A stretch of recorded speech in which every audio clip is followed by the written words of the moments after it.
மாணவர்கள் எவரும் போதைக்கு அடிமையாகாதீர்கள். அடிமையானவர்கள் மீண்டதாக சரித்திரமில்லை. எனவே உங்களையும் சமூகத்தையும் பாதுகாத்துக் கொள்ளுங்கள். உங்கள் நலன் கருதி கல்வி டிவி.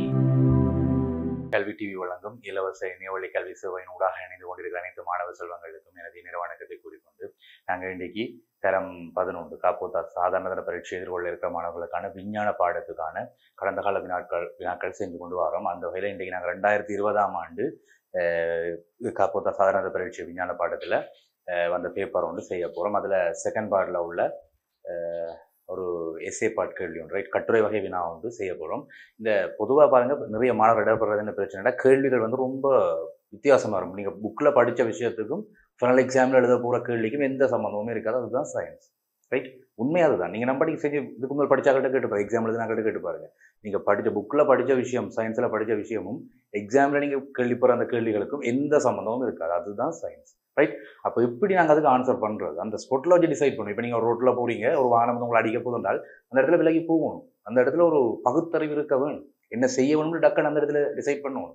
அந்த பகுத்தறிவு ஆற்றலை வளர்த்து விடுறது தான் விஞ்ஞானம். அந்த பாடத்திலேயே பாருங்க, ஞானம் வந்து இருக்கு, ரைட். அப்போ அதுதான் அப்படிதான் அதவங்களோட அந்த பகுத்தறிவு ஆற்றல் எவ்வளவுக்கு இருக்குன்றதை செக் பண்ணுறது தான் இந்த விஞ்ஞான பாடத்தில் வர்ற பரீட்சைகளில் வர்ற கேள்விகள், ரைட். அப்போ அப்படிப்பட்ட ஒரு கேள்வி ஒன்று தான் இன்றைக்கி பெரிய கேள்வி ஒன்று தான் நாங்கள் இன்றைக்கி சால்வ் பண்ண போகிறோம், ரைட். ஓகே, 2020ஆம் ஆண்டு வந்து ஒரு பாஸ் பேப்பர் கேள்வி ஒன்று பார்ப்போம். இதில் 7வது கேள்வி ஏற்பாடு, ரைட். இதில் 7வது கேள்வி ஏற்பாடு. கேள்வியை பாருங்க. மாணவன் ஒருவன் வீட்டில் ஒரு கண்ணாடி கைவில்லையை பயன்படுத்தி பின்வரும் செயற்பாடுகளை செய்தான், ரைட். ஒரு மாணவன் வந்து பாருங்க, வீட்டில் வந்து ஒரு கைவில்லை மாதிரி, கைவில்லைகள் நீங்கள் கேள்விப்பட்டிருப்பீங்க, அந்த 5ஆம் வகுப்புலேயே இருக்குது. ஸ்காலர்ஷிப் படிக்கிற பிள்ளைகளுக்கே தெரியும், கைவில்லையை பயன்படுத்தி அந்த சூரிய கதிர்களை குவிக்கிறது, அந்த மாதிரி நிறைய வேலைகள் செஞ்சுருப்பீங்க. எரிப்பீங்க, ஒரு குவிய புள்ளியில் வச்சு எரிப்பீங்க. அப்படி கைவில்லையை பயன்படுத்தி நிறைய உருப்பெருத்து பார்க்குற, அப்படி நிறைய வேலைகளுக்கு பயன்படுத்துவோம் கைவில்லைகளை. அப்படி ஒரு கைவில்லையை பயன்படுத்தி சில செயற்பாடுகளை ஒரு மாணவன் செய்கிறான், ரைட். ஓகே, செயற்பாடு ஒன்றை பார்ப்போம். செயற்பாடு ஒன்று அவர் என்ன செய்கிறார் என்றால், மிகச்சிறிய எழுத்துக்கள் உள்ள ஒரு சுட்டு துண்டை வாசித்தல், ரைட். ஒரு பொருள் ஒன்று கடையில் போய் வாங்குறாரு. அதில் வந்து ஒரு லேபிள் இருக்குது, லேபிள் ஒட்டி இருக்கும். அந்த லேபிளில் வந்து பார்த்தீங்கன்னா எல்லா எழுத்துக்களும் சின்ன சின்ன எழுத்துக்களாக இருக்கும். அந்த சின்ன எழுத்துக்களை உருப்பெருத்து பார்க்கறதுக்காக, கொஞ்சம் பெரிய எழுத மாதிரி பார்க்கறதுக்காக இந்த கைவில்லையை பயன்படுத்தி அவர் என்ன செய்கிறார், முதலாவது செயற்பாடு செய்கிறார், மிகச்சிறிய எழுத்துக்கள் உள்ள ஒரு சுட்டு துண்டை வாசிக்கிறார், ரைட். ஓகே, அடுத்தது செயற்பாடு 2. சூரிய கதிர்களின் மூலம் ஓர் உலர்ந்த பருத்தி பஞ்சு துண்டினை எரிய செய்தல், ரைட். ஓகே, ஒரு பஞ்சு இருக்குதானே, பஞ்சு எடுத்து வந்து பாருங்க, சூரியனுடைய கதிர்கள், சூரியனில் இருந்து வர கதிர்களை வந்து ஒரு பஞ்சில் குவிச்சு அந்த பஞ்சை வந்து எரிய பண்ணுறது. நீங்கள் சின்ன வகையிலே செஞ்சு, நீங்கள் சூரிய கதிர்கள் வந்து ஒரு புள்ளியில் குவியும் போது அந்த இடத்துல வந்து பயங்கரமான ஹீட் உருவாகும். அந்த ஹீட்டை பயன்படுத்தி அந்த பருத்தி பஞ்சை, உலர்ந்த பருத்தி பஞ்சு துண்டை உண்டை எரிய செய்கிற 2வது செயற்பாடு. செயற்பாடு 3 பாருங்க. முற்றத்தில் உள்ள, அந்த வீட்டின் முற்றத்தில் உள்ள ஒரு மரத்தின் பிம்பத்தை, ரைட், ஒரு மரத்தின் படத்தை வந்து, மரத்தின் இமேஜை வந்து வீட்டில் உள்ள ஒரு சுவர் மீது விழுத்த பார்க்குறேன், ரைட். ஓகே, அப்போ முற்றத்தில் உள்ள ஒரு மரம், ஒரு வேப்ப மரமோ அல்லது ஒரு துளசி மரமோ, ஒரு மரம் இருக்கணும், சும்மா ஒரு மரம் ஒன்று நிற்கிறது யோசி, அந்த மரத்தினுடைய பிம்பம், ரைட், அந்த மரத்தினுடைய இமேஜை வந்து வீட்டில் உள்ள சுவர் ஒன்றில் விழுத்த பார்க்குறார் இந்த கைவில்லையை பயன்படுத்தி, ரைட். ஓகே, அப்போ 3 செயற்பாடுகள் இந்த மாணவன் செய்து பார்க்குறார் வீடுகளில், ரைட். ஓகே, முதலாவது கேள்வி பார்ப்போம். கைவில்லையாக பயன்படுத்தப்படும் வில்லையின் வகையை பெயரிடு. கைவில்லையாக பயன்படுத்தப்படுகிற வில்லை, அதுல என்ன வில்லையை பயன்படுத்துறாங்க? 2 வில்லைகள் தான் நீங்க படிச்சிருப்பீங்க, குவிவு வில்லை, குழிவு வில்லை. அவ கைவில்லையில் இருக்கிறது என்ன வில்லை? கரண்டியினுடைய பின்பக்கம் என்ன, கரண்டியினுடைய பின்பக்கத்துடைய ஷேப். ஒரு கரண்டி, வீட்டில் அந்த சமைக்கிற கரண்டி இருக்கும், எடுத்துப்பாரு. கரண்டி வந்து ஒரு பக்கம் குழியாகவும் இன்னொரு பக்கம் குவிவாகவும் இருக்கும். குழிவாக இருக்கிறது குழிவு வில்லை மாதிரி, குவியாக இருக்கிறது குவிவு வில்லை மாதிரி, ரைட். ஓகே, அப்ப இங்க வந்து கைவில்லையாக பயன்படுத்துறது ஒரு குவிவு வில்லையை தான் பயன்படுத்தும். அப்ப கைவில்லையாக பயன்படுத்துற வில்லைக்கு என்ன பேர் என்று கேட்டால் குவிவு வில்லை, ரைட். ஓகே, கைவில்லையாக பயன்படுத்துற வில்லைக்கு என்ன பேர் என்று கேட்டால் குவிவு வில்லை, ரைட். அடுத்தது 2வது கேள்வி. செயற்பாடு 1 வில்லையுடன் தொடர்புபட்ட எவ்விரு புள்ளிகளுக்கு இடையே சுட்டு துண்டு வைக்கப்படல் வேண்டும், ரைட். செயற்பாடு 1 என்ன சொல்லுது? மிகச்சிறிய எழுத்துக்கள் உள்ள ஒரு சுட்டு துண்டை வாசிக்கிறது, ரைட். ஓகே, மிகச்சிறிய எழுத்துக்கள் உள்ள ஒரு லேபிள வந்து பெரிய உருப்பெருத்த எழுத்துக்களாக மாற்றி வாசிக்க போறோம். அதுக்கு வந்து இந்த கைவில்லையை பயன்படுத்த போறோம். அது குவிவு வில்லை தான் கைவில்லையில் இருக்க போறது, ரைட். இந்த கைவில்லையை பயன்படுத்தி வாசிக்க போறோம். அது எந்த இடத்துல அந்த வைக்கும், கைவில்லையை வந்து எங்க வச்சாங்களுக்கு உருப்பெருத்த எழுத்து தெரியுமென்றதான் கேள்வி. பாருங்க, செயற்பாடு 1 வில்லையுடன் தொடர்புபட்ட எவ்விரு புள்ளிகளுக்கு இடையில் சுட்டு துண்டு வைக்கப்படல் வேணும், ரைட். ஓகே, நான் ஒரு படத்தில் நான் போட்டு காட்டுறேன். இதை வந்து குவிவு வில்லை மாதிரி யோசி, ரைட். இதை வந்து ஒரு குவிவு வில்லை மாதிரி யோசி. இது வந்து தலைமை எச்சண்டு யோசி. இந்த குவிவு வில்லை வைக்கப்பட்ட பாயிண்டை வந்து என்ன சொல்லுவோம் நாங்கள்? ஒளியியல் மையம் சி என்று நான் அதை குறிக்கிறேன், ரைட். குவிவு வில்லை வைக்கப்பட்டுள்ள புள்ளி வந்து தலைமை அச்சில், குவிவு வில்லை வைக்கப்பட்ட புள்ளி வந்து சி என்று குறிக்கிறது. நான் தலைமை அச்சண்டு வைக்கிறேன், தலைமை அச்சண்டு வைக்கும். தலைமை அச்சில் வில்லை, குவிவு வில்லை வைக்கப்பட்ட புள்ளிக்கு சி என்று குறிப்போம். அது ஒளியியல் மையம் என்று சொல்றது. அந்த சியிலிருந்து ஒரு குறிப்பிட்ட தூரத்துக்கு குவிய தூரம் இருக்கும் எஃப். அது மாதிரி மெட்ட சைட்லையும் இருக்குது குவிய தூரம் எஃப். அங்கே குவிய தூரத்தினுடைய 2 மடங்கு 2f இருக்கும்.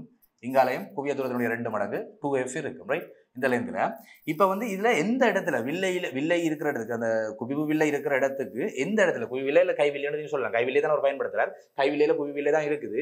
அது 2 3 தான். இந்த குவிவு வில்லைக்கு எந்த இடத்துல அவர் பொருளை வச்சால் அந்த உருப்பெருத்த பிம்பம் எனக்கு தெரியும். ரைட், எந்த இடத்துல வச்சா தெரியும். ஏற்பாடு ஒன்றில் வில்லையோடு தொடர்பட்ட எவ்விரு புள்ளிகளுக்குள்ள எந்த 2 புள்ளிகளுக்குள்ள வைக்க வேண்டும் என்று கேட்டால் இந்த சி ஒளியியல் மையம், வில்லை தலைமையச்சின் மீது வில்லை வைக்கப்பட்டுள்ள புள்ளி வந்து ஒளியியல் மையம் சி. அந்த சிக்கும் குவிய தூரம் எஃப், குவிய தூரம் எஃப்க்கும் இடையில வைக்கும். குவிய தூரம் எஃப்ல வச்சாலும் எழுத்து தெரியாது, உருப்பெருத்து தெரியாது. எஃப்க்குள்ள நீ இந்த இடத்துல பொருளை வைக்க வேணும். ரைட், ஒப்ஜெக்டை வைக்க வேணும். இந்த இடத்துல நீ ஒப்ஜெக்டை வச்சால் தான், அதாவது குவிய தூரத்துக்கும் வில்லை உள்ள தூரத்துக்கும் தலைமையச்சின் மீது வில்லை உள்ள புள்ளி சிக்கும் இடையில அந்த பொருளை வச்சால் தான் உனக்கு உருப்பெருத்த பிம்பத்தை தோற்றுவிக்கும். அதுதான் குவிவு வில்லையினுடைய ஒரு பிம்ப இயல்பு. Right, okay. அப்ப நாங்கள் இதுல என்ன இந்த கேள்விக்கு என்ன எழுதலாம்? செயற்பாடு ஒன்றில் வில்லையுடன் தொடர்பட்ட எவ்விரு புள்ளிகள் கிடையாது சுட்டு துண்டு வைக்கப்பட வேண்டும் என்றால் குவிய புள்ளிக்கும் ஒளியியல் மையத்துக்கும் நடுவில் அல்லது இடையில், நடுவில் சொல்லாம இடையில, நடுவில் சரியா சென்ட்ரல் வைக்கிற மாதிரி வந்துடும். அப்படி சொல்லாம குவிய புள்ளிக்கும் ஒளியியல் மையத்துக்கும் இடையில், எவ்விரு புள்ளிகளுக்கு இடையில கேட்டது, குவிய புள்ளிக்கும் ஒளியியல் மையத்துக்கும் இடையில் வைக்கப்பட வேண்டும். ரைட், அதுதான் செயற்பாடு. அப்பதான் எங்களுக்கு உருப்பெருத்த பிம்பத்தை தோற்றுவிக்கும். Right, okay. அடுத்தது 3வது கேள்வி. செயற்பாடு 2 வில்லையினூடாக ஒளிக்கதிர்கள் செல்லும் விதத்தை ஒரு வரைபடத்துல காட்டு. செயற்பாடு 2 வில்லையினூடாக அந்த கைவில்லைக்குள்ளால போற ஒளிக்கதிர்கள் செல்ற விதத்தை ஒரு படத்துல காட்டுன்னு சொல்லிக்கிறாங்க. Right, okay. கேள்வி பாவம். செயற்பாடு 2 வில்லையினூடாக ஒளிக்கதிர்கள் செல்லும் விதத்தை ஒரு படத்துல காட்டு. Right, okay. செயற்பாடு 2 என்ன சொல்லுது எனக்கு? செயற்பாடு 2 எனக்கு என்ன சொல்லுது? சூரிய கதிர்களின் மூலம் ஓர் உலர்ந்த பருத்தி பஞ்சு துண்டினை எரிய வைக்கிறார். Right, okay. சூரிய கதிர், அப்ப இங்க யோசி, படத்தை போட்டுக்கார உனக்கு. இங்க வந்து சூரிய கதிர்கள் இருக்குன்னு யோசி. ரைட், இது வந்து சூரியன் யோசி. அப்ப நான் இதில் குறிக்கணும், இது வந்து சூரியன். சூரியன் வார கதிர்கள் எல்லாமே ஒரு இப்படி வரும். என்ன கதிர்கள், ஒளி கதிர்கள் சொல்லி, கதிர்ன்னு சொல்லல கதிர்கள் சொல்லி. ரைட், இங்க இருந்து இந்த திசையில ஒளி கதிர்கள் வருது. இது வந்து கட்டை, ஒளி கட்டின்னு நாங்கள் சொல்லி எல்லாத்தையும் சேர்த்து மொத்தமா ஒளி கட்டின்னு சொல்லுவோம். இப்படி ஒரு கதிர்கள் வருதுன்னு வை. இந்த கதிர்களை வந்து நான் வில்லை ஊடாக அனுப்ப போறேன். ரைட், வில்லையின் ஊடாக அனுப்ப போறேன். கைவில்லையை வச்சு இந்த கதிர்களை அனுப்ப போறோம். அனுப்பின என்ன நடக்கும்? தலைமையச்சுக்கு சமாந்தரமா வரவே எங்க போக வேண்டும்? தலைமையச்சில இருந்து ஒரு குவிய புள்ளியில வந்து சந்திக்க வேண்டும். ரைட், தலைமையச்சுக்கு சமாந்தரமா வர ஒளிக்கதிர்கள் குவிய புள்ளியில வந்து சந்திக்க வேணும். என்ன அப்ப இந்த புள்ளிகள் எல்லாம் பாருங்க, இப்படி வந்து குவிய புள்ளியில வந்து சந்திப்பினம். ரைட், இப்படி தலைமையச்சுக்கு சமாந்தரமா வர ஒளிக்கதிர்கள், சூரியனிட்ட இருந்து வர தலைமையச்சுக்கு சமாந்தரமா வர ஒளிக்கதிர்கள் எல்லாம் வில்லையூடாக முறிஞ்சு ஒரு குவிய புள்ளியை சந்திப்பினம். இந்த குவிய புள்ளியில நீ பஞ்ச வச்சு என்றால் சரி. ரைட், இது வந்து பஞ்சு, இந்த புள்ளி வந்து குவிய புள்ளி. இதை குறிப்பிட்டாங்க. சரி, உனக்கு என்ன கேட்டவன்? கேள்வி என்ன கேட்டவன்? செயற்பாடு 2 வில்லையினூடாக ஒளிக்கதிர்கள், ஒளிக்கதிர் கிடையாது ஒளிக்கதிர்கள். அப்ப அது ஒளிக்கற்றை, நிறைய கதிர்களை நீ குறிப்பிடும். 2 3 கதிரை குறிச்சு விட்டாலும் சரி, ஒன்றுக்கும் மேற்பட்ட கதிர்களை நீ குறிச்சு விட்டா சரி. ஒளிக்கதிர்கள் செல்லும் விதத்தை ஒரு கதிர்வரி படத்துல காட்டு. அதான் ஒண்ணு கேட்டது. செயற்பாடு 2 என்ன சொல்லுது? சூரிய கதிர்களின் மூலம் ஒரு உலர்ந்த பருத்தி பஞ்சு துண்டினை எரிய வைக்கிறது. ரைட், சூரிய கதிர்களை பயன்படுத்தி சூரிய கதிர்களை வந்து ஒரு குவிவு வில்லையை பயன்படுத்தி, ஒரு கைவில்லையை பயன்படுத்தி எரிய வைக்க போற. அப்ப இங்க சூரியன் ஒளிக்கதிர்கள் வருகுது, இந்த திசையில வருகுது, வந்து அது வில்லைக்குள்ளாக அனுப்பப்படுகிறது. அது முறிஞ்சு எங்க போகுது? ஒரு குவிய புள்ளியில வந்து சந்திக்குது. ரைட், அந்த குவிய புள்ளியில பஞ்ச வச்சுன்னா அந்த புள்ளியில எல்லா கதிர்களும் வந்து குவியக்குள்ள அதுல ஒரு நெருப்பு, ஹீட் வந்து உருவாகி அது நெருப்பில எரியும். ரைட், அதுதான் இந்த விளக்கம். இப்படி ஒரு கதிர்வரி படத்தை கறிவிட்டாலே சரி.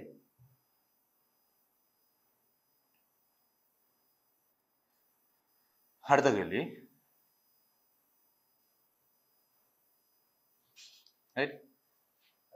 செயற்பாடு 2 செய்வதற்கு கைவில்லைக்கு பதிலாக பயன்படுத்தத்தக்க ஆடியின் வகை என்ன? இங்க பாருங்க, 4வது கேள்வி. செயற்பாடு 2 செய்வதற்கு கைவில்லைக்கு பதிலாக பயன்படுத்தத்தக்க ஆடியின் வகை என்ன? வில்லைகள் ஆடிகள் எல்லாம் படிச்சிருப்பேன். செயற்பாடு 2 என்ன சொல்லுது? சூரிய கதிர்களின் மூலம் ஒரு உலர்ந்த பருத்தி பஞ்சு துண்டினை எரிய செய்யற அந்த செயற்பாட்டுக்கு எந்த ஆடியை பயன்படுத்துறாங்க? கைவில்லையை பயன்படுத்தாம எந்த ஆடி, கைவில்லைக்கு பதிலாக பயன்படுத்தக்கூடிய ஆடி. கைவில்லையில வந்து என்ன வில்லை இருக்குது? குவிவு வில்லை இருக்குன்னு பார்த்தனாங்க. குவிவு வில்லை எதை ஒத்த, எந்த ஆடியை ஒத்த இமேஜை காட்டும்? குவிவு வில்லை என்றால் அது குழிவு ஆடி. குழிவு ஆடியில வரக்கூடிய இமேஜுக்கு ஒத்த இமேஜ் வந்து குவிவு வில்லை காட்டும். ரைட், அப்ப குழிவு வில்லை வந்து குவிவு ஆடி, அது மாறி வரும். ஆடியும் வில்லையும் மாறி மாறி. இப்ப குவிவு வில்லை காட்டுற இமேஜினுடைய இயல்புகள் எல்லாத்தையுமே குழிவு ஆடிலையும் அதே மாதிரியே இருக்கும். அது மாதிரி குழிவு வில்லையில காட்டுறது குவிவு ஆடியில காட்டுறதுக்கு அந்த இமேஜின் இயல்புகளுக்கு சமனாக இருக்கும். ஆகவே இந்த கேள்விக்கு என்ன விட செயற்பாடு 2 செய்வதற்கு கைவில்லைக்கு பதிலாக பயன்படுத்தக்கூடிய ஆடியின் வகை என்ன கேட்டால் கைவில்லை என்றது குவிவு வில்லை. குவிவு வில்லையில் வரக்கூடிய இமேஜுக்கு ஒத்த இயல்புகளை காட்டக்கூடியது வந்து குழிவு ஆடி. குவிவு வில்லைன்னா அது குழிவு ஆடிக்கு ஆடியில் வரக்கூடிய இமேஜுகளுக்கு ஒத்ததாக இருக்கும். நீ அதை பற்றி எல்லாம் படிச்சிருப்பேன். ஆகவே குவிவு வில்லைக்கு பதிலாக பயன்படுத்தக்கூடிய ஆடி என்ன கேட்டால் குழிவு ஆடியை பயன்படுத்தி கொள்ளலாம். குழிவு ஆடி. அப்ப இந்த கேள்விக்கு விட குழிவு ஆடி. ரைட். ஆடியை பயன்படுத்தணும்னா குழிவு ஆடி. அடுத்தது 5வது கேள்வி. செயல்பாடு 3இல் உண்டாகும் பிம்பத்தின் 2 இயல்பை சொல்லு. செயல்பாடு 3. ரைட். ஓகே பார்ப்போம். ரைட். ஓகே பார்ப்போம். செயல்பாடு 3இல் உண்டாகும் பிம்பத்தின் 2 இயல்பு. செயல்பாடு 3 என்ன சொல்லுது எனக்கு? முற்றத்தில் உள்ள ஒரு மரத்தின் பிம்பத்தை வீட்டினுள் உள்ள ஒரு சுவர் மீது பெறப்புற. ரைட். ஒரு முற்றத்தில் உள்ள ஒரு மரத்தின் இயல்பை வீட்டில் உள்ள ஒரு சுவர் மீது பெறப்புற. ரைட். அது எப்படி வரும் பார்ப்போம்.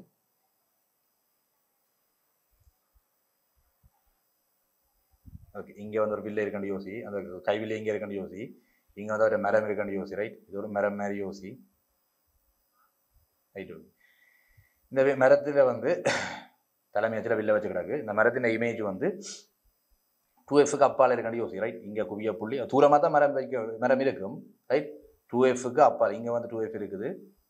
2Fக்கு அப்பால் இந்த மரம் இருக்குதுன்னு யோசி. 2F தாண்டி இருக்குது. அப்போ இங்கே F, இங்கே 2F. அப்போ எஃப்க்கும் 2Fக்கும் இடையில தான் அந்த இமேஜ் வரும். அது வந்து கீழே வரும். அப்போ தலைகீழான இமேஜ் இங்கே கிடைக்கும். இப்படி வந்து இப்படி வரும். குவியதுகளால் வரும். அடுத்தது இதுகளால் வரும். அப்போ ரெண்டுமே ஒரு புள்ளியில இருந்து சந்திக்கும். அது வந்து எஃப்க்கும் 2Fக்கும் இடையில இருக்கும். ரைட். ஓகே. அப்போ இந்த மரத்தால் வந்து மரத்தின் இமேஜ் வந்து மரத்தை பாருங்க. வில்லையில் வந்து இமேஜ் இருக்குது. அப்போ சாரி இந்த வில்லை வந்து குவிய ஒளியியல் மைய புள்ளியில் இருக்குது. தலைமையத்தில் ஒளியியல் மைய புள்ளியில் இருக்குது.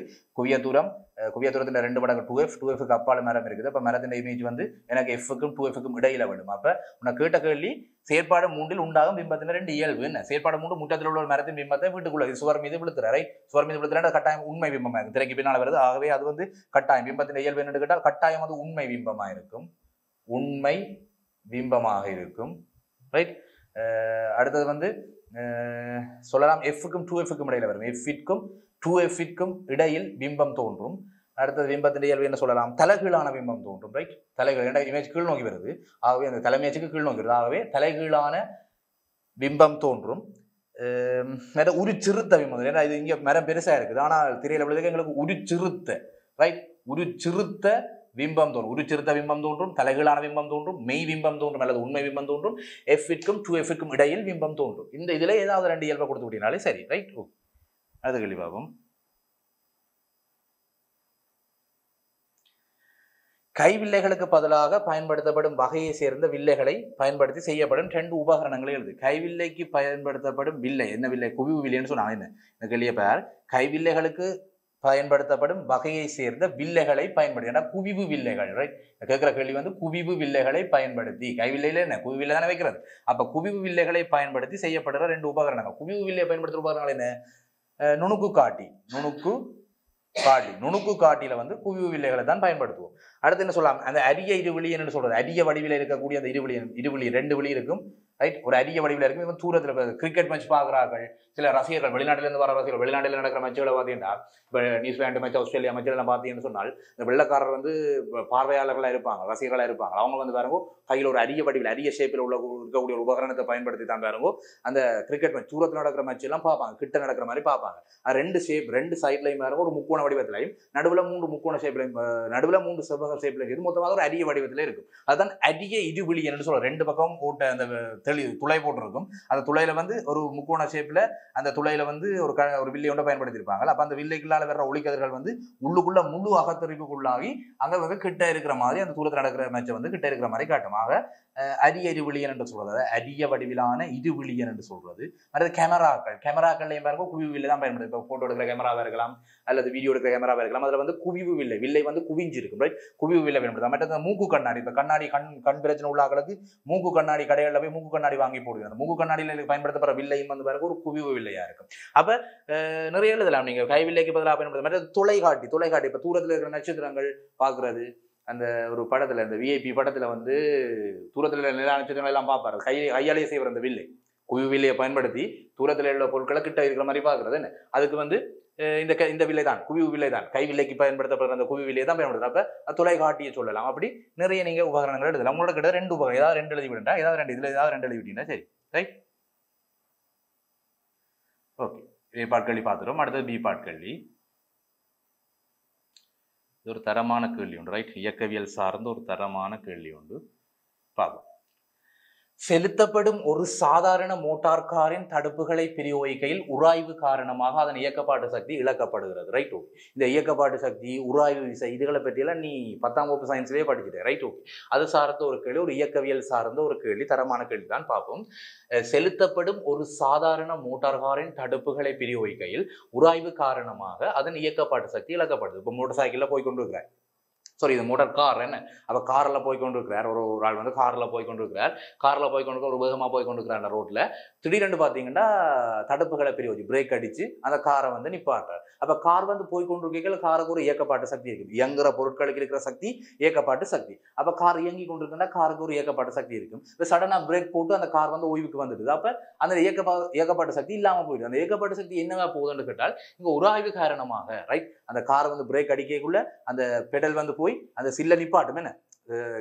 பிரேக் பெடல் போய் அந்த சில்ல நிப்பாட்டும். சில்ல நிப்பாட்டைக்குள்ள சில்ல இயங்க விட சுத்த விடாமல் பண்றது வேலை தான் பிரேக் செய்யுது. இப்போ பிரேக் அடிக்கிறேன், கார்ல போய் கொண்டு இருக்கிறாய், பிரேக் அடிக்கிறேன் சொன்னால் அந்த ரொட்டேட் ஆகிற சில்ல வந்து சுத்த விடாம பண்றது தான் அந்த வேலை, பிரேக்கின் வேலை. சுத்த விடாம பண்ணினா தான் அது ஓய்வுக்கு வரும். அப்படி சுத்த விடாம பண்ணக்குள்ள சில்லுக்கும் அந்த பெடலுக்கும் இடையில ஒரு உராய்வு வரும். பிரேக் பெடலுக்கும் இடையில சில்லுக்கும் இடையில ஒரு உராய்வு வந்து அந்த சில்ல சுத்த விடாம பண்ணும். அந்த வேலையை செய்யறதுக்கு தான் உராய்வு காரணமா அந்த காரனுடைய இயக்க சக்தி இல்லாம போய் அது ஓய்வுக்கு வருது, ரைட்? காரின் இயக்க சக்தி இல்லாமல் போகுதுன்னா கார் என்ன, இது அசையாம இருக்க போகுது, ஓய்வுக்கு வர போகுது. பிரேக் அடிச்சதால கார் வந்து ஓய்வுக்கு வருது. அதுதான் இந்த கேள்வியினுடைய விளக்கம். பார்ப்போம். முதலாவது கேள்வி பார்ப்போம். அதுக்குள்ள இருக்கிற முதலாவது கேள்வியை பார்ப்போம். 1000 கிலோகிராம் துணிவுள்ள ஒரு மோட்டார் கார், ஒரு கார் வந்து 1000 கிலோகிராம் வெயிட் இருக்கு, ரைட்? துணிவுள்ள ஒரு மோட்டார் கார் வந்து 20 மீட்டர் செகண்ட் -1 கதியில் சென்று கொண்டு இருக்கும் போது தடுப்புகள் பிரயோகிக்கப்படுகின்றதா, ரைட்? ஓகே, இதுல முதலாளி என்ன சொல்கிறான், தெளிவா சொல்றான்.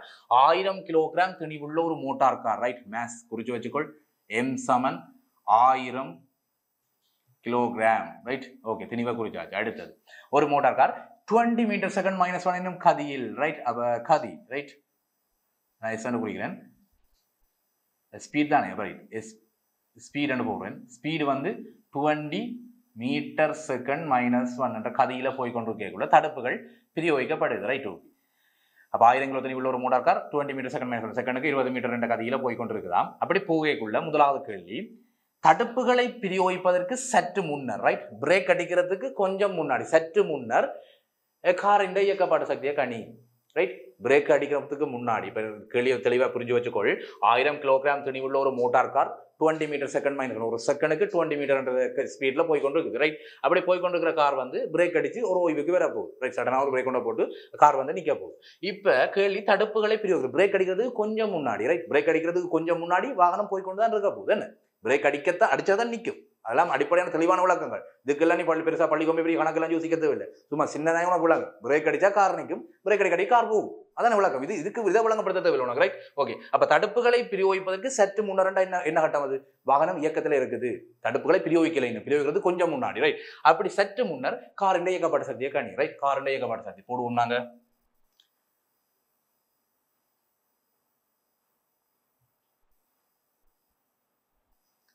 ஓகே, காரின் இயக்கப்பாட்டு சக்தி நான் kinetic energy, right? Kinetic energy என்று குறிப்பேன். அது வந்து 12 mv², ரைட்? இயக்கப்பாட்டு சக்தி கைனடிக் எனர்ஜி வேணும். 12 இன்று வாகனத்தின் திணிவு என்ன, மோட்டார் கார் என்ன மொத்த திணிவாக சொன்னவன் 1000 கிலோகிராம் சொன்னவன்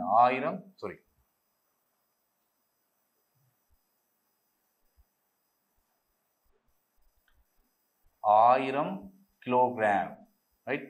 இன்டு v². கதி என்ன கதியில போனவர்? பிரேக் அடிக்கிறது கொஞ்சம் முன்னாடி வரைக்கும் அவர் 20 மீட்டர் செகண்ட் -1 கதியில போனவர், என்ன? அப்ப 20 மீட்டர் செகண்ட் -1 இன்டு இன்னொரு 20 மீட்டர் செகண்ட் -1 பெருக்கணும். என்ன ரீசன்? v², right? கதியினுடைய வர்க்கம். இது வேகம் தான் உண்மையாக நேர்கோட்டு பாதையில வாகனம் போகுதுன்னு சொன்னா கதி என்ன நாங்கள் எடுத்துக்கொள்ளலாம், கதியும் வேகம் ஒன்று எடுத்துக்கொள்ளலாம், பெர்மனன்ட்ல ஒன்று எடுத்துக்கொள்ளலாம். அந்த கதையின்படி EK வந்து கைனடிக் எனர்ஜி வந்து 12 இன்டு மேஸ் மொத்தத்தின் மோட்டார் காரண்ட மொத்தத்தின் 1000 கிலோகிராம் இன்டு 20 இன்னொரு 20 இருக்கு, ரைட்? ஓகே, இந்த ரெண்டையும் இதையும் தட்டி இங்க 10 எடுக்கலாம், என்ன? அப்ப 200,000. அப்ப கைனடிக் எனர்ஜி வந்து எனக்கு 200 10 2 20 200 அங்கே ஒரு 1000 200,000 ஜூல், ரைட்? எவ்வளவும் தான் இந்த வாகனத்தில் இருக்கிற கைனட்டிக் எனர்ஜி. ரைட், வாகனம் இயங்கி கொண்டிருக்கிறது, அந்த கார் வந்து இயங்கி கொண்டிருக்கிறதால காருக்கு இருக்கக்கூடிய ஏகப்பாட்டு சக்தி 200,000 ஜூல். ரைட், ஓ கேள்வி போவோம்.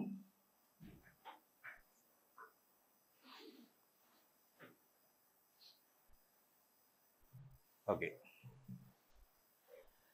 ஏகப்பட்ட சக்தி கண்டுபிடிச்சிட்டோம். 200 ஜூல் என்ன, சாரி 200,000 ஜூல், 200,000 ஜூல் ஏகப்பாட்ட சக்தியை கண்டுபிடிச்சிட்டோம்.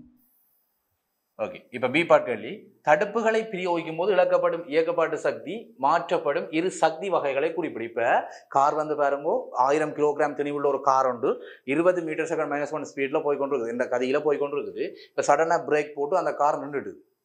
அப்ப அந்த வாகனத்துக்கு இருக்கிற இயக்கப்பாட்டு சக்தி, கார் இயங்கி கொண்டிருக்கக்குள்ள இந்த இயக்கப்பாட்டு சக்தி பிரேக் போட்டதனாலதான் நின்றது. அடிப்படையான தெளிவான விளக்கங்களை சரியா எடுத்து வச்சுக்கொள்ளுங்க. ஒரு கார் வந்து ஸ்பீட்ல போய்கொண்டிருக்குது, பிரேக் அடிச்சதாலதான் அந்த கார்ன்றது, மற்ற இதாலையும் நிக்கல. லாஜிக்கலா திங்க் பண்ணுங்க. ரைட், கார் ஏன் நிக்குது, பிரேக் போட்டதால நின்றது, போட அடிக்க நிக்காது. அடிப்படையான விளக்கம் தானே. Right, okay. இப்ப பிரேக் போட்டதாலதான் கார் நின்றது. ரைட், பிரேக் போட்டதாலதான் கார் நின்றது. அப்ப பிரேக் போடக்குள்ள ஒரு பிரச்சனை நடந்தது, அதனாலதான் காரின் இயக்கப்பாட்டு சக்தி இல்லாம போயிருக்குது. ஒரு சக்தியை ஆக்கவோ அழிக்கவோ முடியாது. எந்த சக்தியா இருந்தாலும் சரி, எந்த ஒரு சக்தியா இருந்தாலும் சரி, அதை ஆக்கவோ அழிக்கவோ முடியாது. அதுதான் சக்தி காப்பு தத்துவம், அடிப்படை தத்துவம். ரைட், அப்போ காரினுடைய இயக்கப்பாட்டு சக்தி இல்லாம போயிட்டு, இப்ப கார் வந்து ஓய்வுக்கு வந்துடுது, இயங்கி கொண்டிருந்த கார் வந்து ஓய்வுக்கு வந்துட்டு இருந்தாலும் அந்த காரினுடைய இயக்கப்பாட்டு சக்தி இல்லாம போயிடுது. அந்த சக்தி எங்க போனது? பேய் சக்தியா போனதா?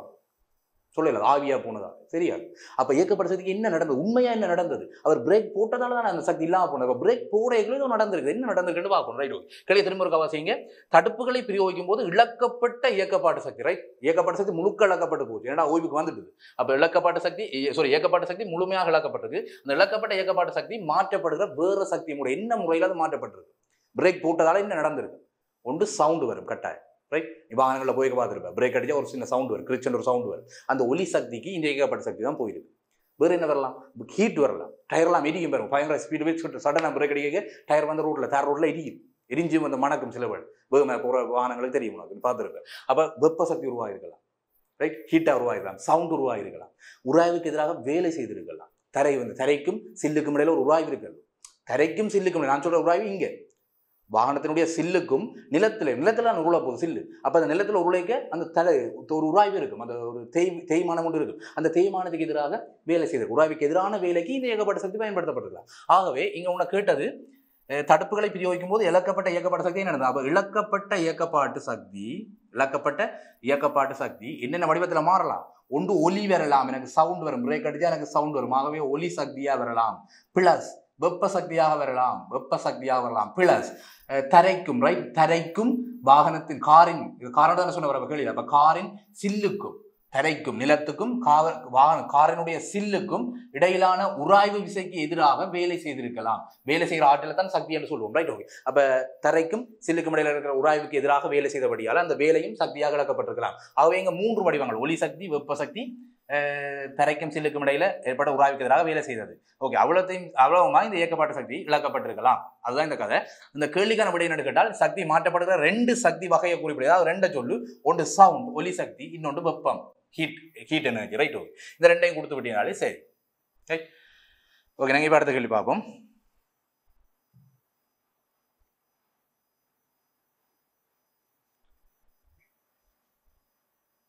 ஓகே, அடுத்தது 2வது பெரிய கேள்வி. இது ஒரு தரமான சம்பவம். Right, okay. பாரு, ஒரு மின் மோட்டார் காரில் தடுப்புகளை பிரயோகிக்கும் போது இழக்கப்படும் இயக்கப்பாட்டு சக்தியின் ஒரு பகுதி மின் சக்தியாக மாற்றப்படுங்க.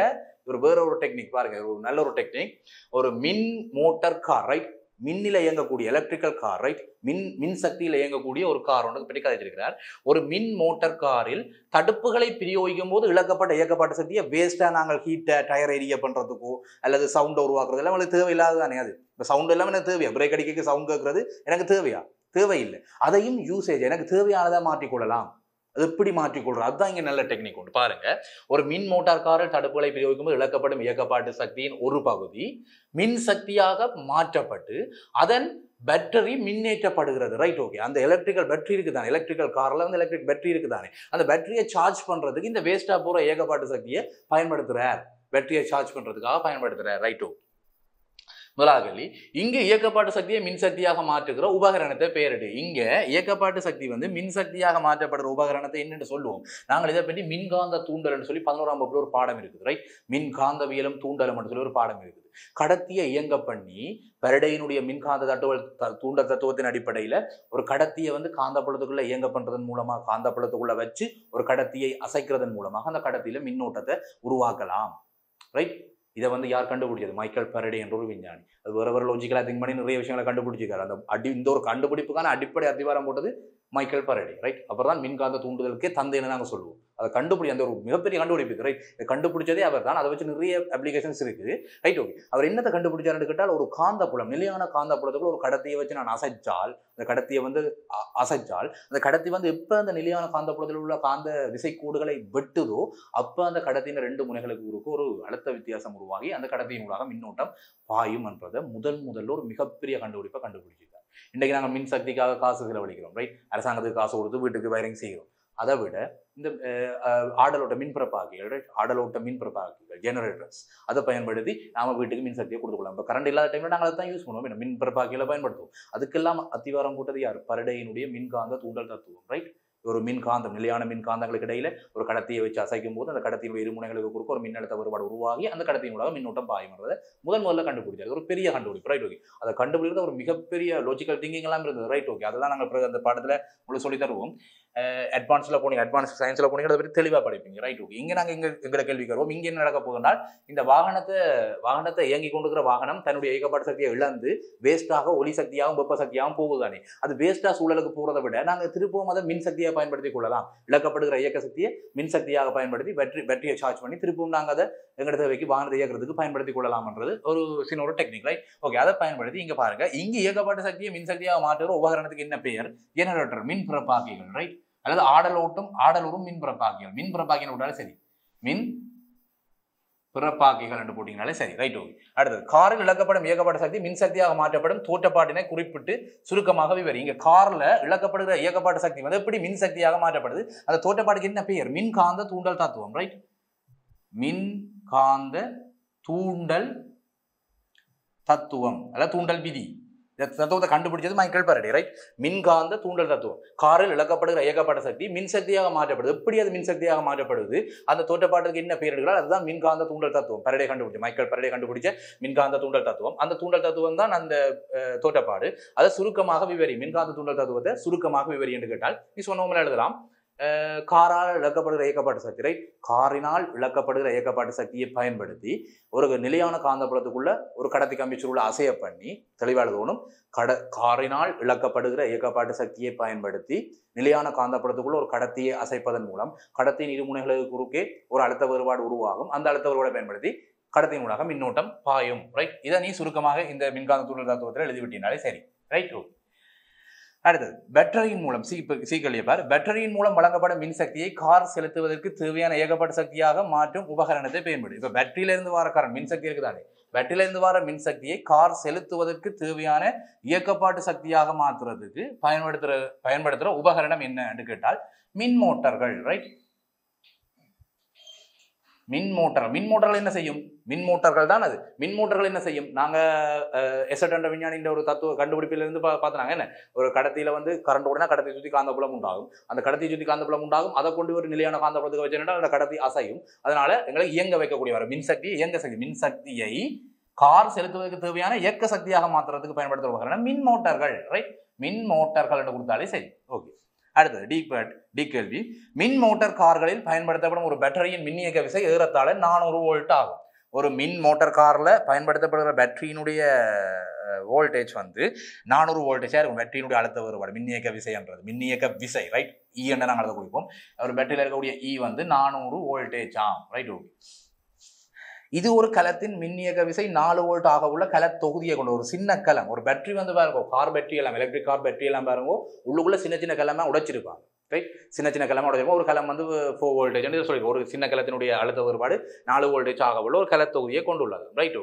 இப்பேட்டரி அமைப்பதற்கு தேவையான கலங்களின் குறைந்தபட்ச எண்ணிக்கை என்ன? இந்த கலங்கள் எல்லாம் பாருங்க எப்பயுமே தொடர் இணைப்பில் தான் இருக்கும். இந்த சின்ன சின்ன குட்டி கலங்கள் தான் சொல்றது, சின்ன சின்ன கலங்கள் எல்லாம் எப்பயுமே வந்து தொடர் இணைப்பில் தான் இருக்கும். கார் பேட்டரியில், ரைட்? இப்படி தொடர் இணைப்பிலே இருக்கும். இப்படி வந்து எத்தனை கலங்களை இணைச்சால் எனக்கு 400 வோல்ட் அழுத்தம் பெறுமாம். இதுக்கு இடையில 400 வோல்ட் அழுத்தம் பெறணும். ஏன்னா ஒரு பேட்டரி ரைட், ஒரு எலக்ட்ரிக் பேட்டரியில் இருக்கிற அழுத்த வேறுபாடு டோட்டலாக 400 வோல்ட் விசை, மின்னியக்க விசை கிட்டத்தட்ட 400 வோல்ட்டாக இருக்க வேண்டும். ஆனால் ஒரு சின்ன கிளம் வந்து எனக்கு 4 வோல்ட் தான். அப்போ 4 வோல்ட் சின்ன கிளத்தை நான் சமாந்தரமாக எத்தனை ஆயிரம் கிளங்கள் இணைச்சாலும் எனக்கு விளைவுள்ள 4 வோல்ட் தான் கிடைக்கும். கிடைக்கிற விளங்கு தான் என்ன. இப்போ 4 வோல்ட் அழுத்தம் உள்ள கலத்தை ஒரு களம் உண்ட நீ எத்தனை கலத்தை நீ அப்படி சமாந்தரமாக இணைச்சு விட்டாலும் ரைட், எத்தனை ஒரு 10,000 கலம் 10 லட்சம் கலத்தை நீ இணைச்சாலும் உனக்கு கிடைக்க போகிற விளைவுள்ள அழுத்தம் 4 வோல்டேஜ் தான் ரைட். விளைவுள்ள அழுத்தம் 4 வோல்டேஜ் தான். என்ன காரணம்? சமாந்தரமாக அழுத்தம் பிரிகை அடையாது, சமாந்தரமாக அழுத்தம் மாறாது ரைட். அந்த விதியின்படி எனக்கு நீ எத்தனை கலத்தை கொள்வினாலும் சமாந்தரமாக கொள்வினா அது 4 வோல்ட் தான். ஆனால் தொடராக கொள்வினால் கலங்களை மின் பேட்டரியில் எலக்ட்ரிக் பேட்டரியில் வந்து சிறிய மின்கலங்களை தொடராக இணைக்கும் போது எனக்கு கலங்கள் பெருகும் ரைட். சாரி, அழுத்தம் வந்து கூடும். ஒரு கலம் 4 வோல்டேஜ், இன்னொரு கலத்து பக்கத்தில் ஒழுங்கிட்டால் 8 வோல்டேஜ் தொடராக இணைத்தால் ரைட். இப்போ 4 வோல்டேஜ் கலம் உள்ள எத்தனை கலங்களை தொடராக இணைத்தால் எனக்கு 400 வரும் என்றால் நான் 100 கலங்கள் ரைட். அப்போ குறைந்தபட்ச தேவையான அமைப்பு பேட்டரி அமைப்பு தேவையான கலங்கள் என்ன குறைந்தபட்சம் கேட்டால் 100 கலங்கள் வேணும். 100 கலங்கள் இருந்தால் தான் ஒரு கலம் 4 வோல்டேஜ், ஆகவே 100 கலமும் 400 வோல்டேஜ் எனக்கு தரும். அந்த கணக்கின்படி 100 கலங்களை போட்டால் சரி. ஓகே, நாங்கள் தொடர்ச்சி அடுத்த கேள்வி பார்ப்போம்.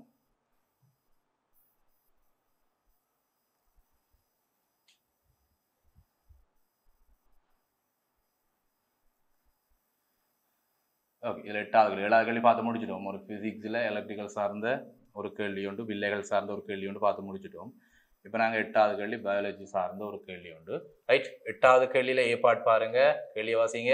மாணவன் ஒருவன் ஒரு வெண்டி பயிற்சிகையில் கண்ட 3 விலங்குகளையும் பெயர் அறியப்படாமையால் PQ என பெயரிடப்பட்ட 2 விலங்குகளின் இயல்புகளையும் பின்வருமாறு குறித்துக்கணும். ஒரு மாணவன் பாருங்க ஒரு வெண்டி பயிற்சிகை செய்கிறான் ரைட். ஒரு ஓலெவல் படிக்கிறவங்கள மாதிரி ஒரு மாணவன் ஒருவன் வெண்டி பயிற்சிகை செய்கிறான். இந்த வெண்டி பயிற்சிகையில் வந்து பாருங்க சில அந்த பயிற்சிகை நடக்கிற அந்த வெளியில் 3 விலங்குகளை பார்த்துட்டானாம். 2 விலங்குகளுக்கு பேர் என்ன விலங்குன்னு பேர் தெரியாது. 3 விலங்குகள் அவனுக்கு என்னட்டு தெரியும், ஆனால் 2 விலங்குகளுடைய பேர் தெரியாது. ஆனால் அவன் இயல்புல என்னட்டு தெரியும். அவன் சில விலங்குகளை வந்து இப்போ வெண்டி பயிற்சிகை செய்யக்குள்ள சில விலங்குகள் வந்து பேர் என்ன விலங்குன்னு தெரியாது. புது விலங்காக இருக்கும் கேள்வி, இப்போ புதுசாக பார்க்கலாம். ஆனால் அந்த இயல்புகளை வச்சுக்கொண்டு அது என்ன விலங்குன்னு கண்டுபிடிக்கலாம் சயின்ஸில். ஒரு விலங்கு கொண்டு வந்துருக்கு, ஒரு பயிற்சிக்கு ஒரு பூச்சியோ இதை கொண்டு வந்துட்டால் அந்த பூச்சி வந்து பூச்சியினுடைய இயல்புகளை வச்சுக்கொண்டு அது என்ன பூச்சிகளால் கண்டுபிடிக்க முடியும். ஆனால் பூச்சியின் பேர் தெரியாமல் அந்த மாணவனுக்கு ரைட். ஓகே, அப்படிப்பட்ட ஒரு சம்பவம் தான் இங்கே நடந்திருக்குது. மாணவன் ஒருவன் ஒரு வெண்டி பயிற்சிகள் கண்ட 3 விலங்குகள் அவனுக்கு கிளியராக தெரியும் என்னண்டு பேர் அறியப்படாமையால PQ என்று 2 விலங்குகளுக்கு பேரை போடுறான். அந்த PQ என்று பேர் போட்ட விலங்குகளுக்கு பேர் தெரியாது, பட் அதன் இயல்புகளை குறித்து வச்சு கொள்றான் ரைட். ஓகே, அப்படித்தான் சில குறிப்பெல்லாம் வந்து என்ன மாதிரி குறித்து வச்சுக்கிறான்டா. இப்போ முதலாவது நத்தையை வந்து அவனுக்கு தெரியும். நத்தை வந்து உங்களுக்கு தெரியும், நீ வீடுகளை பார்த்துருப்பேன். சில பயிற்சியை செய்கிறவங்களுக்கு தெரியும். நத்தை வந்து இந்த செடியல்ல கொடியல்ல வந்து ஊந்து கொண்டு தெரியும். மேல ஓடு மாதிரி இருக்கும், ஓட்டுக்குள்ள அது போய் வர மண்ணில் மிக மெதுவாக அசையக்கூடிய ஒரு விலங்கு தான் இந்த நத்தை. அப்ப நத்தையை பார்த்து அவன் நோட் பண்ணி போடான். அடுத்தது ஊனான் எல்லாம் தெரியும். பள்ளி மாதிரி பள்ளி வந்து சின்ன ஷேப்ல இருக்கும், ஊனான் பெரிய ஷேப்ல இருக்கு. அப்ப அது வந்து ஊனான், அது பெரிய ஷேப்ல இருக்கு, அதெல்லாம் பார்த்துருப்பீங்க. அடுத்தது செண்பகம் மாதிரி காகம் மாதிரி இருக்கும், ஆனால் சிவப்பு கலர் ரெக்கை இருக்கும். என்ன அதான் செண்பகம் ரைட். காகம் மாதிரி இருக்கும், ஆனால் காகம் இல்லை, சிவப்பு கலர் கபில நிறத்துல அதனுடைய இறக்கைகள் இருக்கும், அது செண்பகம். அடுத்தது பி என்று சொல்லக்கூடிய ஒரு விலங்கு, அது என்னன்னு தெரியாது, பட் அதன் இயல்புகளை வந்து அவர் குறித்து வச்சுக் கொள்றார். மெல்லிய நீண்ட புழு உருவான ஒரு உடலை கொண்டது ரைட். மெல்லிய நீண்ட புழு உருவான ஒரு உடலை கொண்டது, உடல் சமதுண்டங்களாக பிரிக்கப்பட்டுள்ளதுன்னு சொல்லி அதன் இயல்புகளை குறித்து வச்சு கொள்றார் ரைட். அடுத்த கியூ வந்து என்ன விலங்குன்னு தெரியாது, பட் மூட்டுகளை கொண்ட கால்களையும் சிறகுகளையும் கொண்டது என்ற இயல்பை குறித்து வச்சு கொள்றார் ரைட். மூட்டுகளை கொண்ட கால்களையும் சிறகுகளையும் கொண்டது என்று இயல்பை குறித்து வச்சுக்கொள்ளார். ஓகே, இப்ப பார்ப்போம். அவதானிக்கப்பட்ட விலங்குகள் தொடர்பாக பின்வரும் வினாக்களுக்கு விடை எழுது. இந்த விலங்குகள் தொடர்பாக ஒரு கொஞ்சம் கேள்வி கேட்கிறான், அந்த கேள்விகளுக்கு விடை எழுதட்டாம். ஓகே, முதலாவது கேள்வி ஏ பார்ட். முள்ளந்தண்டுளிகள் 2 பெயரிடு. அவர் அவதானித்த விலங்குகளிலேயே முள்ளந்தண்டுளிகள் 2 பெயரிடு என்று சொல்லி கிடையாது ரைட். முள்ளந்தண்டு உள்ளவை என்ன ஒன்று சொல்லலாம், ஊனான் முள்ளந்தண்டு உள்ளது ரைட். அடுத்த சொல்லலாம் செண்பகம், பறவைதான் அது செண்பகம். அப்ப ஊனானும் செண்பகமும் முள்ளந்தண்டு உள்ளவை அந்த இதுக்குள்ள வரும். அடுத்தது அவ்விலங்குகளை முள்ளந்தண்டுளி கூட்டத்தில் சேர்ப்பதற்கு அடிப்படையாக அமைந்த பிரதான இயல்பு. இந்த ஓணானையும் செண்பகத்தையும் முள்ளந்தண்டு உள்ளவை என்ற கூட்டத்துல வந்து சேர்க்கிறதுக்கு அடிப்படையாக அமைந்த பிரதானமான இயல்பு. முள்ளந்தண்டு உள்ளவை என்று சேர்க்கிறதுக்கு என்ன பிரதான இயல்பு?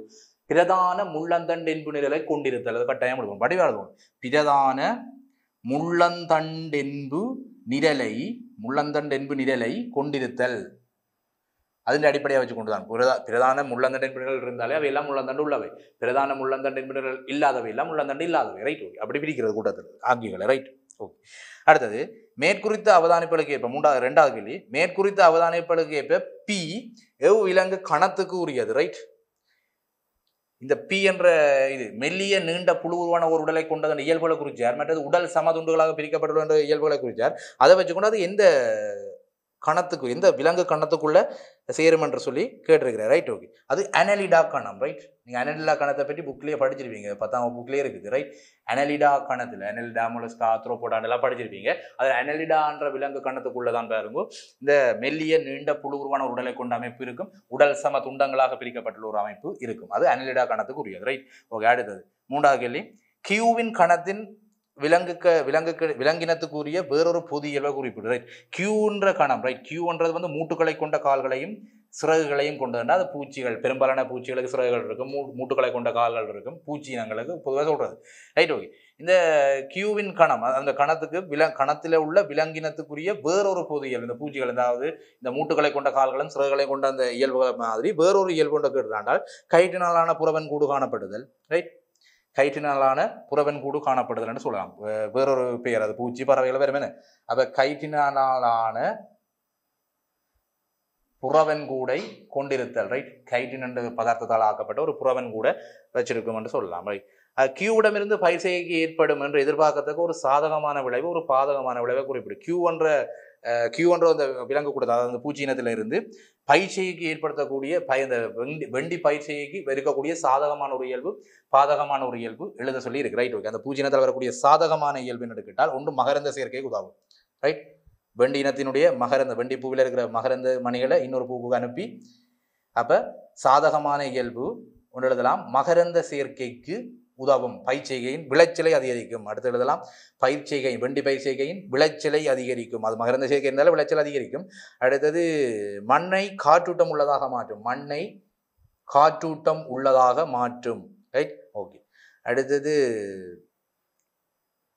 பூச்சிகளையும் தாவர பீடைகளையும் கொல்லும். ரைட், பூச்சிகள், இப்போ வெண்டி தாவரத்தில் வந்து சில இலைகளை கவுகிற பூச்சிகள் இருக்கும். ரைட், வெண்டி தாவரத்துக்கு பாதகமான நோய் நிலைமைகளை ஏற்படுத்தக்கூடிய சில பூச்சிகள் இருக்கும், அந்த பூச்சிகளை பிடிச்சி சாப்பிடும். ரைட், தாவர பீடைகளை கொல்லும். ரைட், அந்த மாதிரி சாதகத்தை எழுதலாம். பாதகமான இயல்பு என்ன கேட்டால் இது சாதகமான இயல்பு. அடுத்த பாதகமான இயல்பு, வெண்டி பயிற்சிக்கு இந்த பூச்சிகளால் வரக்கூடிய, அதாவது மூட்டுகளை கொண்ட கால்களையும் சிறகுகளையும் கொண்ட இந்த இனத்தை சேர்ந்ததால வரக்கூடிய பாதகமான இயல்பு என்று கேட்டால் ஒன்று பூ இலை, வெண்டி பூ, வெண்டி இலை போன்றவற்றை சேதமாகும். அது இருக்கிற சாறுகளை உறிஞ்சி உண்ணும், அதை உணவாக பயன்படுத்தும். அப்போ எங்களுக்கு வெண்டி பயிற்சிக்கு பாதிக்கப்படலாம் சில வழி. என்னென்னு கேட்டால் இந்த தாவர பூவையும் வெண்டி இலைகளையும் அது சாப்பிட்றதால, அது அதன் சாறுகளை உறிஞ்சி குடிக்கிறதால அது எங்களுக்கு பாதகமாக இருக்கும். என்ன அடுத்தது நோய்களை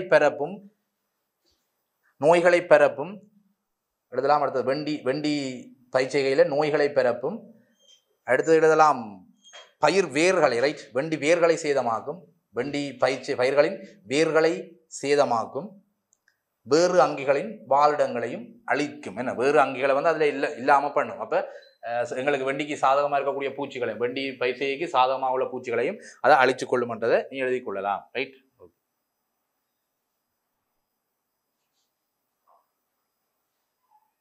அடுத்த கேள்வி, கியூவிடமிருந்து பயிர் செய்கை ஏற்படும் என்று எதிர்பார்க்கத்தக்க ஒரு பாதமாக எழுதிப்படும். அடுத்தது வெண்டி பயிர் செய்கையில் அவதானித்த விலங்குகள் உள்ளடக்கும் ஒரு உணவு சங்கிலியின் ஒரு முதன்மை நுகரியையும் ஒரு துணை நுகரியையும் குறிப்பிடு. Right, okay. இதில் அவதானித்த விலங்குகள்ல, ரைட், வெண்டி பயிர் செய்கையில் அவதானித்த விலங்குகள் உள்ளடக்கும் ஒரு உணவு சங்கிலியின் ஒரு முதன்மை நுகரியையும் துணை நுகரியையும் குறிப்பிட சொல்லி இருக்கு. Right, okay. முதன்மை நுகரி நாங்கள் நத்திய சொல்லுவோம், முதன்மை நுகரி என்று நாங்கள் நத்திய சொல்லுவோம். நத்தையை அவரை தான் சொல்லுவாங்க, அது வந்து முதன்மை நுகரியா இருக்கும். அடுத்தது உணவு சங்கிலியில் துணை நுகரியா யார் இருப்பார்? துணை நுகரியாக செண்பக பறவையை சொல்லலாம். என்ன செண்பகம். முதன்மை நுகரியாக நத்தையும், துணை நுகரியாக அந்த நத்தையை தூக்கி கொண்டு போகக்கூடிய செண்பகத்தையும் நாங்கள் சொல்லுவோம். Right, okay. அடுத்தது ஒரு செய்தித்தாளில் செண்பகத்தின் விஞ்ஞான பெயர் இப்படி விஞ்ஞான பேர் வந்து அவங்களோட மொழியில குறிச்சிருப்பாங்க, எப்படி குறிச்சிருக்காம் ஏன்னா அச்சிடப்பட்டிருந்தது.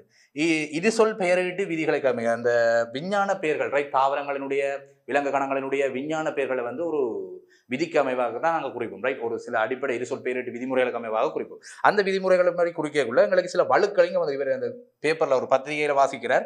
அப்ப விஞ்ஞான பேரை வாசிக்கல இப்படி குறிச்சிருக்கு. இதுல வந்து சில வழுக்கள் இருக்குது. அதுல இருக்கிற 2 வழுக்களை குறிப்பிட சொல்லி இருக்கு. என்னென்ன வழுக்களை நாங்கள் குறிப்பிடலாம்னு கேட்டா, ஒன்று சரிவு எழுத்தில் அச்சிடப்படவில்லை. எல்லாமே ஒரு நேர் எழுத்துல இருக்கு. அப்ப சரிவு எழுத்தாக அச்சிடப்படவில்லை, முதலாவது பாடு சொல்லலாம். அடுத்தது இனப்பெயரும் சாதி பெயரும் பிரித்து அதாவது என்ன சொல்றது, இனப்பெயரையும் சாதி பெயரையும் பிரித்து எழுதி இருக்க வேண்டும். ரைட், இங்கே பிரித்து எழுதாம இந்த சாதி பெயருடைய முதல் எழுத்து வந்து பெரிய பேரெழுத்துல எஸ்ல காட்டியிருக்கு. ரைட், அந்த பறவையினுடைய விஞ்ஞான பேர் வந்து இனப்பெயர் சாதி பேர் பிரித்து எழுத வேணும். அப்படி எழுதக்குள்ள முதல் எழுத்து மட்டும் தான் கேபிட்டல்ல இருக்கணும், பேரெழுத்தா இருக்கணும். ரெண்டாவது எழுத்து சிமோல்ல இருக்கணும். ரைட், மற்ற எழுத்துக்கள் எல்லாமே சிமோல்ல இருக்கணும். ஆனா இங்க சாதி பேரினுடைய முதல் எழுத்து பெருசா இருக்குது. ஆகவே இங்க சொல்லலாம் அனைத்து எழுத்துக்களும் விஞ்ஞான பெயரின் முதல் எழுத்து பேரெழுத்தாக ஆங்கில பேரெழுத்தாகவும் ஏனைய எழுத்துக்கள் ஆங்கில சிற்றெழுத்துக்களாகவும் எழுதப்படவில்லை என்ற 2 வழக்குகளை இதில் சொல்லலாம். ரைட், ஒரு 2 வழக்கு தான் கேட்டோம். நீங்கள் இதில் 2 எழுத்து எழுதி கொள்ளலாம். முதலாவது எழுத்து மட்டும் தான் பேரெழுத்தாக இருக்க வேண்டும். இது சொல் பெயரிட்டு விதி. என்ன முதலாவது எழுத்து விஞ்ஞான பெயரில் முதலாவது எழுத்து மட்டும் பேரெழுத்தாக இருக்க வேண்டும். இது சொல் பெயரிட்டு விதி. அதன்படி இருக்கல. இங்கே என்ன 2 எழுத்துக்கள் பேரெழுத்துக்காக இருக்கு. இது பிள்ளை மற்றது சாய்வாக எழுத்துக்கள் அச்சடிக்கப்படவில்லை. ரைட், அதை 2 வழக்குகளை நீங்கள் குறிச்சு கொள்ளலாம். ரைட், நாங்கள் இதுவரைக்கும் 2020ஆம் ஆண்டில் வந்த ஒரு பாசிபர் கேள்வியில் உள்ள 2 இசைப்பாட்டு கேள்விகளை பார்த்துருக்கோம். தொடர்ச்சியாக நாங்கள் அடுத்த வகுப்பில் தொடர்ச்சியாக கேள்விகளை செய்வோம். ரைட், இதுவரை இந்த மாணவர்களுக்கு நன்றி மாணவர்கள். கல்வி டிவியில் புத்தம்புது நிகழ்ச்சிகளை உடனுக்குடன் பார்த்து மகிழ எமது Facebook மற்றும் YouTube பக்கத்தை லைக் செய்யுங்கள்.